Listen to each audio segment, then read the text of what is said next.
Assalamualaikum warahmatullahi wabarakatuh. Salam sejahtera buat kita semua. Ya, kita lanjut lagi, lebih spesifik lagi tentang penelitian tindakan. Nah, kali ini kita akan belajar tentang penelitian tindakan kelas atau classroom action research ya. Nah, sebelumnya, jika Anda langsung menemukan video ini, alangkah lebih baiknya Anda eh, menyimak dulu video sebelumnya, yaitu tentang penelitian tindakan. Karena ini sangat terkait erat dan banyak hal yang memang tidak akan saya ulang lagi di video ini, tapi langsung spesifik ke arah tindakan kelas atau ke ranah pendidikan atau psikologi sosial. Oke, kita mulai. Mengapa action research dilakukan oleh guru atau CAR ya, Classroom Action Research, penelitian tindakan kelas? Jika kita sedikit melihat tentang 10 dasar kemampuan guru, di mana 10 dasar kemampuan guru ini nanti akan mengerucut jadi 4 kompetensi inti profesionalitas guru, kompetensi pedagogi, profesional, sosial, dan lain sebagainya ya, dan kepribadian. Maka kita bisa lihat di poin ke-10, di mana poin 10 adalah menyelenggarakan penelitian sederhana untuk keperluan pengajaran. Artinya, seorang profesional di bidang pendidikan atau guru, seorang guru atau calon guru minimum, dia harus bisa melaksanakan penelitian sederhana untuk keperluan pengajaran. Salah satu yang sedang tren saat ini adalah Classroom Action Research atau penelitian tindakan kelas atau biasa disebut dengan PTK. Kenapa? Karena ini mengkaji konsep dasar penelitian juga dan melakukan penelitian sederhana juga. Sederhana, bisa dikatakan sederhana jika memang profesional tersebut memang benar-benar di bidang pendidikan. Artinya benar-benar sarjana pendidikan. Maka tidak heran kalau bukan sarjana pendidikan, dia akan kesulitan melaksanakan atau memahami tentang penelitian tindakan kelas ini. Nah, dan ini juga menjadi tren. Kemudian untuk kepangkatan biasanya, kepangkatan bukan hanya untuk PNS, tapi juga sebenarnya untuk guru-guru swasta yang sudah guru tetap yayasan. Karena peningkatan pangkat itu juga terkait erat dengan besarannya sertifikasi guru ya. Oke, jika ada yang belum tahu bahwa sebenarnya sertifikasi guru di swasta juga bisa meningkat kalau dia urus kepangkatannya. Yang berikutnya, sebenarnya itu juga tugas pokok. Tugas pokok pendidik yang dia melekat. Karena baik guru maupun dosen, dua-duanya pendidik. Dan dua-duanya sebenarnya melakukan hal yang sama. Tugas pokoknya. Yang pertama mengajar, yang kedua meneliti, dan yang ketiga pengabdian. Pengabdian itu masuk dalam kompetensi sosial. Kalau dan kepribadian mungkin sedikit ya untuk guru gitu ya. Tapi dosen kebanyakan lebih fokus ke penelitiannya.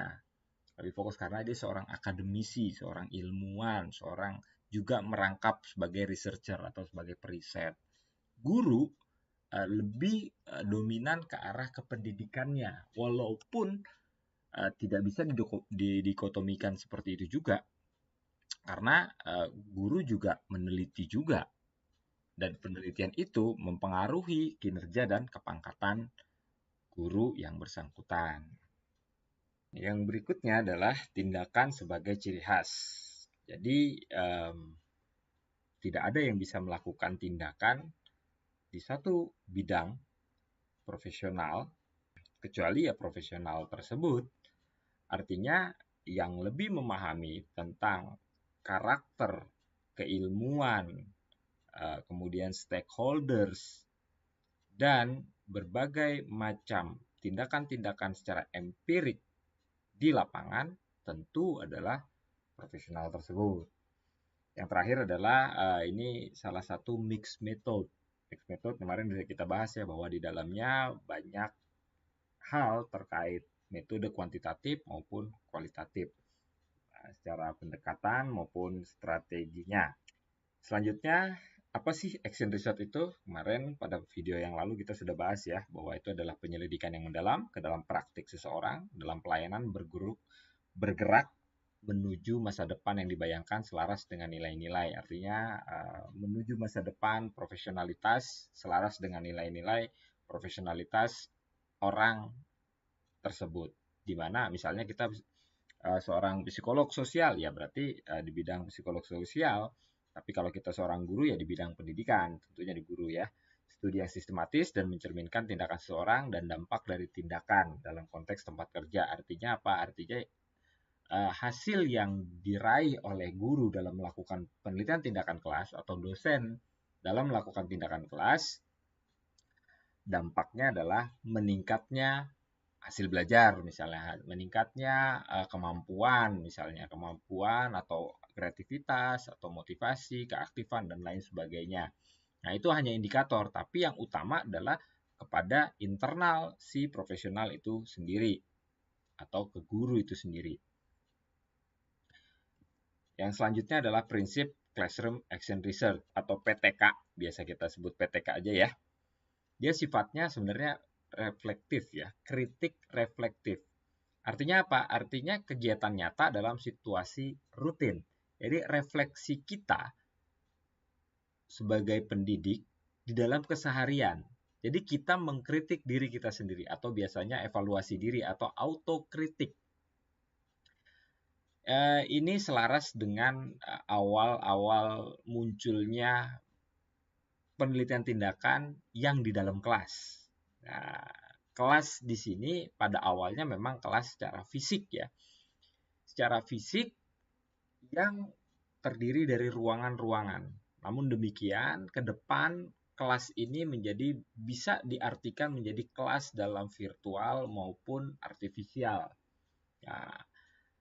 Nah, di dalam kelas itu, guru sebagai seorang profesional atau dosen sebagai seorang profesional, dia agak sulit dikritik.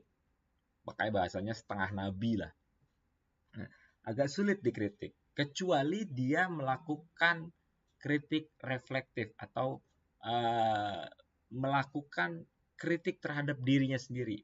Makanya kemarin sedikit di video yang lalu saya ungkap bahwa awalnya PTK ini dilaksanakan oleh seorang pendidik di mana dia merekam kegiatan dia mengajar di dalam kelas. Kemudian rekaman itu dia bahas awalnya berdasarkan keilmuan dia, mana kekurangannya harus diapakan, kemudian dia melakukan perencanaan ulang, dia melakukan tindakan merencanakan kembali pembelajarannya untuk besoknya atau untuk pertemuan berikutnya. Kemudian dia masih nggak puas nih. Ketika dia nggak puas, dia ajak sejawatnya, dia kolaborasi, masuklah kolaboratif. Jadi ada kolaborator di situ. Adanya kritik, kemudian adanya saran, adanya perbaikan, kemudian terus-menerus sehingga penelitian tindakan kelas ini benar-benar berjalan. Ada siklus yang nanti di dalam video ini kita akan membahas tentang siklusnya, modelnya. Yang berikutnya adalah kritik dialektika, kesadaran diri untuk memperbaiki kinerja. Tadi dialektikanya itu bukan kepada siswa pada dasarnya ya, bukan kepada mahasiswa atau siswa, tapi kepada dirinya sendiri, kepada lingkungannya.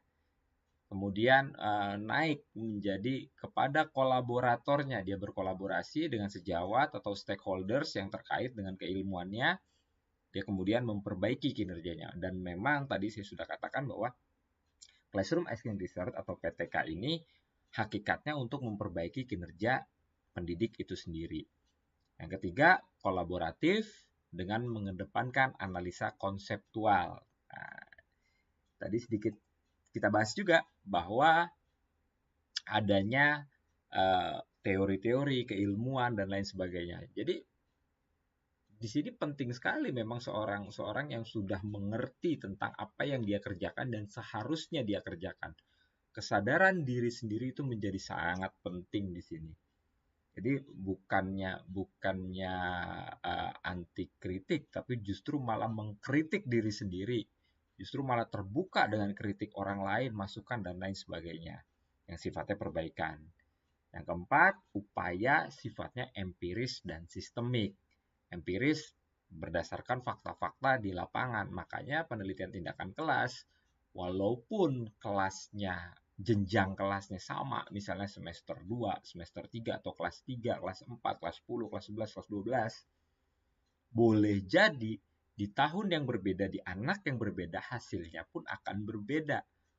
Sistemnya sama, boleh jadi sama, tapi bisa jadi juga kemungkinan sangat terbuka untuk sistemnya berubah, sistem pembelajarannya, model pembelajarannya, upayanya sifatnya empiris dan sistemik. Maka PTK itu tiap tahun bisa diadakan, bahkan tiap semester bisa diadakan, walaupun jenjangnya sama atau siswanya sama, hasilnya sangat terbuka untuk menjadi sebuah perbedaan dan sangat spesifik, mendalam, walaupun memang relatif sempit karena tidak ada populasi dan sampling di sini.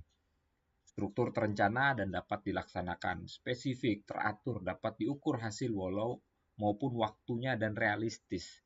Karena tadi empiris dan sistemik, maka dia sangat spesifik, teratur, step by step-nya, langkah-langkahnya, siklusnya memang ditetapkan. Nah, ini menjadi sebuah hal yang unik untuk penelitian tindakan kelas ini, karena langkahnya spesifik, siklusnya teratur gitu ya, tapi dia bukan kuantitatif. Padahal yang sifatnya seperti itu umumnya kuantitatif. Nah, dia mixed method karena di dalamnya nanti akan ada hal-hal yang terkait dengan fenomenologi, kemudian bisa jadi ada kasus, bisa jadi juga terkait dengan etnik atau etnografi, atau malah membongkar atau menemukan teori baru, grounded teori. Yang terakhir adalah teori, praktik, dan transformasi. Ada transformasi, keterlibatan seorang profesional, kemudian kolaborator, kemudian subjek penelitian, di mana di sini subjeknya adalah siswa. Ini memberikan transformasi nuansa pembelajaran, suasana pembelajaran, kualitas pembelajaran yang lebih baik ke depannya. Karena semua saling berinteraksi, saling berkolaborasi. Tanpa adanya kolaborasi dari semua pihak, agak mustahil PTK ini akan terwujud dan berhasil. Mengapa? Karena indikatornya berada di luar si peneliti dan itu sangat tergantung dari tindakan yang dia lakukan. Jadi kalau misalnya dia metodenya atau strateginya atau model pembelajaran yang nggak tepat, atau misalnya kita menggunakan media, misalnya medianya nggak tepat dengan si subjek penelitian, si siswa ini atau mahasiswa ini bukannya meningkat, bisa jadi stagnan atau malah turun kemampuan mereka. Artinya apa? Artinya kinerja kita menjadi rendah ukurannya. Oke. Kita lanjut ke yang berikutnya, yaitu lalu bagaimana kita melakukan classroom action research atau penelitian tindakan kelas. Yang pertama, tentu kita menemukan masalah dulu. Masalah gap penelitiannya di mana dan fokusnya. Atau fokusnya ini sebenarnya ya.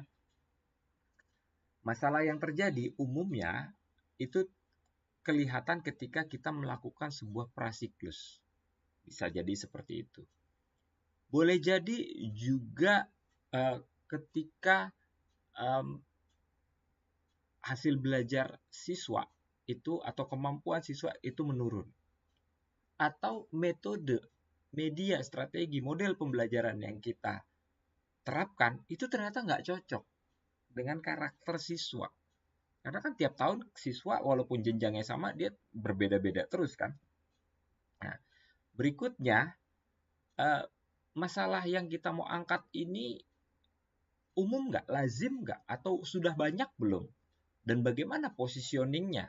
Ini mesti jelas juga. Supaya apa? Supaya kita banyak referensi, banyak rujukan, banyak bacaan yang kita buat sebagai dasar atau rujukan tadi ya.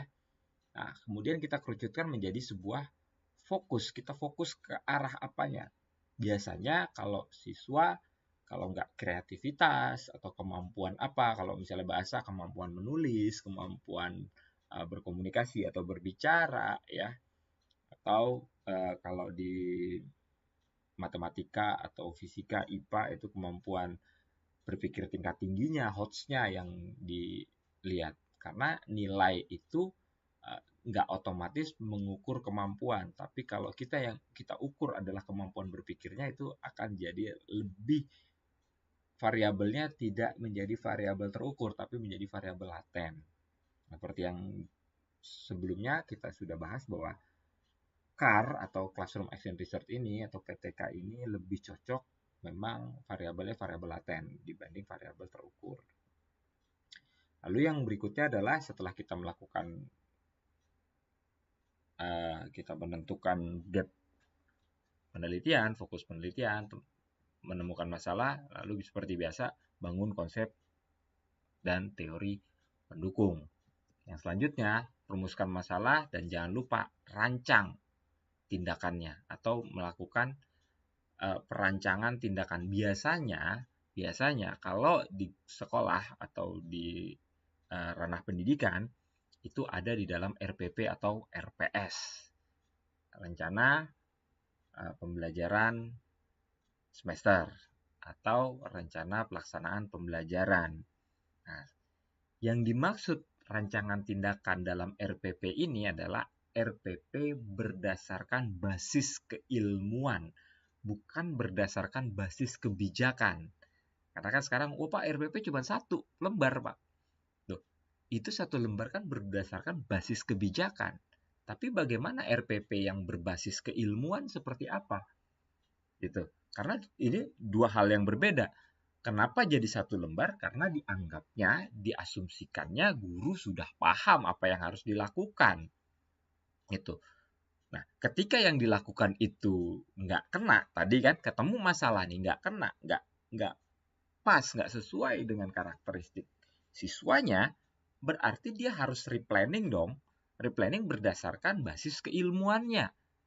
Nah, lagi-lagi kemampuan profesional pendidik ditentukan di sini. Benar-benar sangat menentukan. Sehingga dia bisa melakukan rancangan tindakan. Rancangan tindakan ini bukan hanya sekedar dari mulai judul mata pelajarannya, indikatornya, kemudian kegiatan pembuka, kegiatan inti penutup, tapi juga sampai media, bahan ajar, dan juga instrumen. Jangan lupa bagaimana mengukur kemampuan yang kita mau ukur itu tadi, variabel yang mau kita ukur tadi, variabel laten yang kita mau ukur tuh instrumennya kita ukur seperti apa. Jangan lagi kita melakukan perencanaan pendidikan atau RPS atau RPP nggak ada instrumennya. Karena apa? Karena nanti kalau kita mau ngukur, ukurannya apa? Alat ukurnya apa? Itu ya. Nah, ketika udah ada alat ukur, jelas akan terkumpullah data. Ingat, kemampuan bukan hanya satu-satunya. Bukan hanya satu-satunya indikator. Tapi yang paling penting dari penelitian tindakan adalah prosesnya. Maka dari data itu, angka-angka juga harus dikonfirmasi dengan mungkin wawancara, studi dokumentasi, misalnya direkam, difoto gitu ya. Kemudian observasi dan catatan lapangan untuk triangulasi. Maka balik lagi ke yang nomor 3 tadi. Instrumennya apakah cuma hanya kemampuannya saja, mengukur kemampuan, atau juga kita menyiapkan instrumen-instrumen misalnya borang-borang untuk observasi, catatan-catatan lapangan, poin-poin apa saja. Kemudian kita juga mungkin boleh jadi melalui kolaborator kita wawancara kepada siswanya, apa kesulitannya, dicari apa yang menjadi kesulitan siswa dalam belajar misalnya. Nah, di sini penting peran kolaborator. Karena apa? Karena kalau guru yang langsung mewawancarai siswa, umumnya siswa akan merasa nggak enakan. Bahasa kitanya itu nggak enakan. Akan ada konflik of interest, ada kepentingan di situ. Siswa cenderung, it's okay, no problem, nggak ada masalah gitu kan. Tapi kalau kolaborator, nah itu lain soal. Maka di dalam teknik wawancara, di kualitatif kan juga harus diperhatikan kan, siapa yang mewawancarai dan siapa yang diwawancarai. Apakah ada konflik of interest di sana atau tidak? Nah, itu menjadi penting.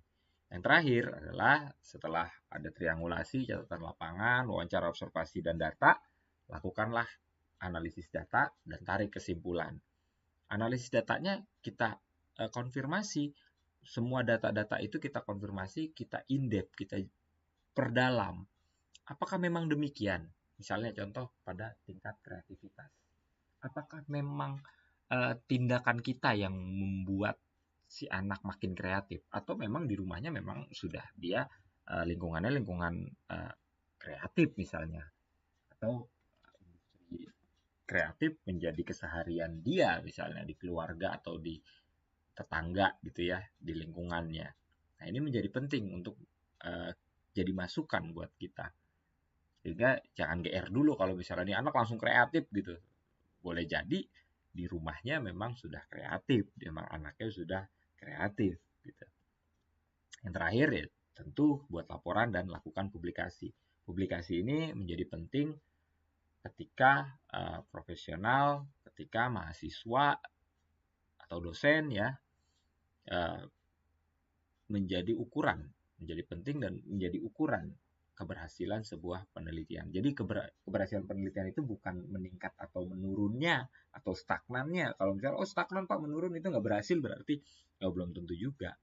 Tapi ketika kita publikasi, itulah bukti keberhasilan kita melakukan penelitian. Selanjutnya, peran peneliti tindakan kelas. Nah, peneliti tindakan kelas ini kan pada dasarnya bukan satu orang, karena tadi ada melibatkan kolaborator, melibatkan stakeholders lainnya ya, seperti siswa juga gitu. Maka yang dimaksud peran peneliti tindakan di sini adalah peneliti dan kolaboratornya. Yang pertama adalah dia memimpin perencanaan. Perencanaan melibatkan banyak pihak sebenarnya kalau idealnya. Ada kepala sekolah sebagai supervisor, ada kolaborator sebagai tim peneliti, dan ada sejawat misalnya yang juga memberikan masukan. Katalisator, fasilitator. Jadi dia menjadi katalis, menjadi penghubung, menjadi fasilitator dari siswa mencapai tujuan yang diinginkan. Nah, balik lagi kan, sebenarnya PTK itu untuk internal guru.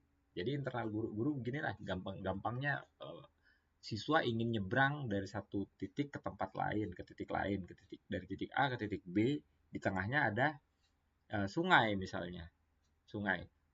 Guru yang baik adalah guru yang menjembatani, memfasilitasi. Apakah dia dikasih jembatan, atau dikasih tali, atau berenang. Mana yang paling mungkin? Oh, jembatan Pak udah pasti. Oh, belum tentu. Belum tentu. Belum tentu jembatan itu menjadi satu hal yang paling baik. Karena apa? Karena boleh jadi di situ nggak ada kayu, nggak ada beton, nggak ada baja. Adanya ranting-ranting pohon. Berarti harus merubah pohon, gitu kan? Atau di situ nggak ada apapun, gitu kan? Tapi anak-anaknya semua bisa berenang. Ya sudah, dibimbing berenang. Jadi yang ideal itu belum tentu bagus. Bisa jadi berenang itu lebih bagus. Jadi sebagai penghubung tapi juga memfasilitasi yang terbaik untuk si anak gitu.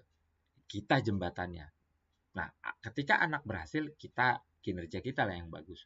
Guru sebagai perancang. Jadi memang idealnya seorang profesional sebagai seorang guru, dialah yang merancang pembelajaran.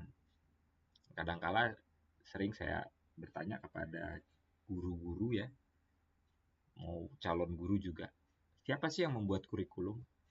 Nah, pasti dijawabnya negara, pemerintah, menteri. Nah, ini ngaconya di sini. Sebenarnya yang paling membuat kurikulum, yang paling berkepentingan membuat kurikulum itu sebenarnya guru. Dan memang hakikatnya guru yang membuat kurikulum. Kalau kurikulum dalam artian luas ya. Jadi semua perangkat pembelajaran. Nah, pemerintah hanya ngasih KI dan KD. Selebihnya itu guru semua, sampai evaluasi itu guru. Maka dievaluasi biasanya diserahkan kepada tim, sanggar, dan lain sebagainya. Jadilah ujian ulangan umum bersama, ujian tengah semester bersama, dan lain sebagainya. Itu kurang tepat kalau berdasarkan ilmu evaluasi.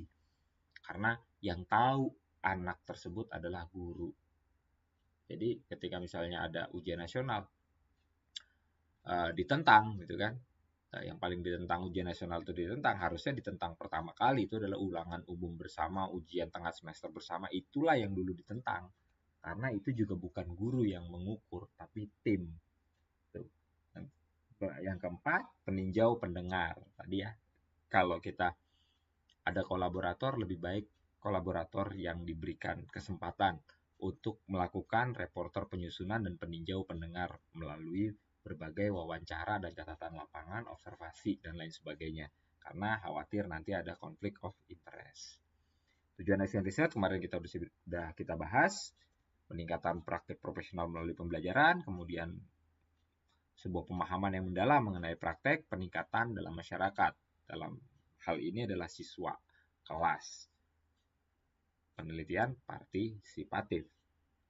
Jadi ini adalah praktek profesional, kemudian dia untuk meningkatkan kinerja dia, kemampuan dia, indikatornya adalah siswa, yang mendalam, praktek, empirik, ada tindakan, ada rancangan, dan harus partisipatif. Jadi antara si peneliti, guru, kemudian kolaborator, kemudian juga siswa.